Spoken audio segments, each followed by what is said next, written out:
저런 사람이 하나 왔다 갖고 지금 북한이 뭐 체제 선전 도구로 이용하겠어요? 북한 자체가 심지어 지금 뭐 개성 제2 도시인 개성을 넘어서 평양 일부에서도 아사자가 나온다고 할 정도인데 저런 사람 데려다가 무슨 체제 선전 도구로 뭐 한다는 게 얼마나 의미가 있겠습니까? 어쨌든 미국의 입장에서는 국민의 한 사람으로서 죄인이지만 보호하고 데려가겠다는 얘기를 하겠죠. 그래서 그거 자체가 전혀 엉뚱하게 북미 간에 그동안에 꺼졌던 불씨의 대화의 불씨를 하나 만들어 놓는 그런 어떤 면에서 작은 긍정적인 계기는 될 수 있겠다. 북한군이 우리 쪽으로 월남하는 경우는 많이 들어봤는데 그것도 우리나라에서 근무하고 있는 주한미군이 북한으로 넘어갔다는 얘기는 굉장히 생소합니다. 그래서 오늘 많은 댓글들이 이 뉴스에 좀 달렸습니다. 도대체 무슨 일이 있었던 것일까? 외신을 타고 들어온 이 소식, 먼저 이 미국 측의 입장부터 좀 들어보겠습니다. What we do know is that one of our service members who was on a tour willfully and without authorization crossed the military demarcation line.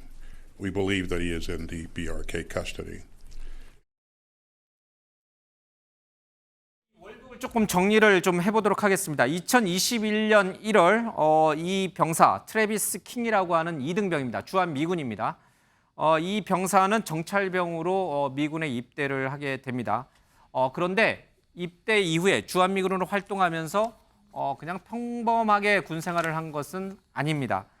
봤더니 지난해 9월 서울 마포구에서 술을 마시다가 우리 한국인들과 시비가 붙어서 한국인을 좀 폭행한 일이 좀 있었습니다. 그리고 지난해 10월에도 이 당시 경찰 순찰차에 탔는데 이 순찰차 뒷문을 발로 차고 걷어차서 한 50여만 원, 뭐 실제로 보면 한 100여만의 그런 피해를 입힌 일도 있습니다. 이것과 관련해서 재판을 받고 있고 구류도 당해 있습니다. 자, 구류를 받고 처벌을 받았지만 미군은 미군 본토로 이 병사를 이송을 해서 거기에서 또 다른 어떤 추가 벌칙을 줄 예정이었습니다. 그 사이에 이 트래비스 킹이 북한으로 월북한 겁니다. 이 사건은 굉장히 조금 약간 좀 충격적인 그런 사건인 것 같습니다. 그러니까 미국으로 돌아가서 처벌받는 게 두려워서 감시가 소홀한 틈을 타서 판문점에서 관광객인 것으로 위장하고 있다가 급작스럽게 미국으로 넘어간 것인가. 넘어가면서 이 트래비스 킹이라는 주한미군이 하하하 이렇게 하면서 굉장히 막 웃으면서 넘어갔다라는 그런 목격자 증언도 있습니다. 김준호 변호사님. 네. 미국으로 돌아갔을 때 처벌이 두려워서 그 무시무시한 인권 탄압 국가라고 하는 그 북한으로 넘어간 건가요? 네, 뭐 근데 사실 유사 사례가 있습니다. 60년대, 70년대, 80년대 예. 이어서 그렇지. 그래서 그 영국의 한 감독이 다큐로 찍은 푸른 눈의 평양 시민이라는 다큐도 있거든요. 예. 그게 이제 거기 월북해서 넘어가서 그 미군 역할을 하는 영화 배우로 쭉 사시다가 돌아가신 분도 예. 있어요. 그번 분들 중에서도 몇 분은 그 당시에 그 뭔가 처벌을 두려워서, 물론 어떤 경우는 그 베트남전에 끌려갈까봐 예. 이제 월북하신 분들도 있거든요. 그래서 그런 케이스들이 있기 때문에 아주 새로운 건 아닌데 굉장히 간격이 되게 오랜만이어서 아마 미군이 월북한 것은 1982년 이후에 예. 처음일 것 같고요. 그래서 뭐 의례적인 거긴 한데 뭐 아주 놀라운 건 아니다. 다만 DMZ나 휴전선을 넘는 게 아니라 요 그 판문점에서 넘어섰다는 점이 좀 상징적이고 예. 요와 관련해서 좀 재발 방지책을 좀 잘 마련하는 것도 필요하지 않을까 싶습니다.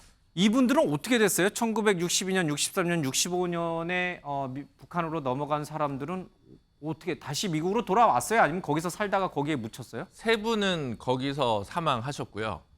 그 드레스녹 아마 앱셔 페리시 요 분들은 아마 거기서 사망하셨을 거고 예. 젠킨스라는 분은 이제 납치된 그 일본 여자와 결혼을 했었는데 예. 그분이 이제 다시 그 조일 관계, 북한과 일본의 관계가 정상화했을 때 납북 일본인들을 예. 보내지 않습니까? 그 과정에서 돌아갔고 그러다가 같이 돌아가면서 약간 다시 미국, 일본에서 살다가 아마 이제 돌아가신 것으로 제가 알고 있습니다. 월북한 미군인들은 북한의 실상이나 그런 걸 보면서도 다시 미국 땅을 밟지 못했군요. 아니 대접을 잘 받고 영화 배우로 살면서 교수도 하고 이랬던 분들이 있기 때문에 북한에서 영화 배우 교수 대접 받으면 좋은가요? 미국에서 사는 삶보다 그 더 행복한 당시에는 삶인가요? 이분들 같은 경우는 예. 사실은 그렇게 뭐 장교급이나 이런 분들이 아니었기 때문에 개인 생활상을 비추어 보면 이제 그 뭐 드레스녹 입으는 본인의 삶에 이제 만족해하는. 어. 그러니까 뭐 이거 좀 이단적인 경우이기 때문에 뭐 예. 이건 체제의 우월성과는 좀 무관한 얘기입니다만 알겠습니다. 뭐 이 다큐멘터리가 있기 때문에 한번 보시고 그 아마 젠킨스라는 분의 책도 회고록도 번역이 된 것으로 알고 있습니다. 그러니까 이제 60년대 이때만 해도 뭐 북한이 사실 경제적으로는 우리보다 좀 앞섰다라는 얘기가 나올 정도니까 이때 넘어갔을 때 좋은 대접을 받았다면 뭐 다시 미국으로 돌아가고 싶지 않았을 수도 있겠군요. 그러나 지금 2023년도에 북한의 실상을 보면은 뭐 기아와 그렇죠 의료 시설도 그렇고 뭐 모든 면에서 미국보다는 아예 비교 자체도 되지 않는 그런 곳인데 그런 곳으로 넘어갔더니 이 일병이 과연 계속 북한에서 살고 싶어 할지 아니면 나 다시 미국으로 돌아갈래 이렇게 얘기할지 모르겠습니다. 미국은 이 북한으로 간 월북한 이 병사를 다시 미국으로 데려오기 위해서 모종의 이런 제의를 북한 쪽에 던지고 있는 것으로 좀 추측이 됩니다. 그 얘기 잠깐 들어보겠습니다. The White House, the Department of Defense, the State Department, and also the UN are all working together to ascertain more information and resolve the situation. 예, 북한 카운터파트와 지금 미 국방부가 얘기를 하고 있다. 뭐 미국의 뭐 국방부가 나섰다는 얘기는 이 병사를 미국으로 다시 데려오기 위한 접촉이 시작됐다 이런 얘기를 하고 있고 바이든 대통령도 보고됐다는 얘기를 하고 있습니다. 미국은 아마 기억하실지 모르겠습니다만은 북한으로 내 여행을 갔다가 식물인간 상태로 미국으로 돌아온 원비어 사건을 잘 기억하고 있을 겁니다. 막 울면서 미국으로 돌아가게 해달라고 외쳤던 그 생생한 모습들을 기억하고 있는데 신조 의원님, 네. 이 병사가 자발적으로 월북을 했다 하더라도 네. 이 지금처럼 이 아주 얼어붙은 북미 관계에서 늘 언제나 미국을 압박하는 협상용 카드로 북한이 활용할 가능성이 높잖아요. 그런데요. 아까 그 60년대 그거랑 지금은 상황 자체가 다릅니다. 예. 그러니까 그때는 가가지고 북한 입장에서는 이제 체제 선전의 도구로 그 미국인들을 이제 활용을 한 거죠. 잘 접대해주고. 네, 잘 접대해주고 그런 건데 그건 아주 예외적인 경우고요. 우리가 저걸 보자고요. 그 제일동포 10만 명 정도가요.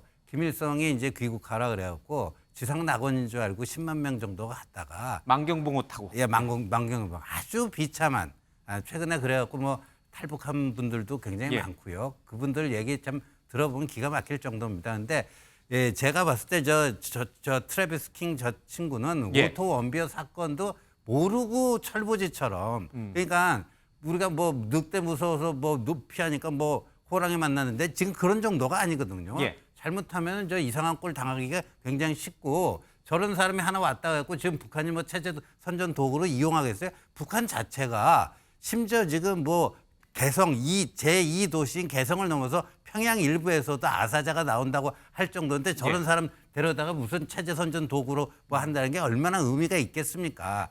그런데 결국은 이제 북한 입장에서는 미국하고의 뭔가를 할 수 있는 하나의 그 협상 재료, 바게닝 협상용 칩이라고 카드. 하죠. 예. 그런 걸로 뭐 활용할 가능성이 있어서 아마도 이제 미국이 저는 저 트래비스 킹을 북한과의 일정한 협상을 통해서 본국으로 송환하는데 성공하지 않을까 보여져요.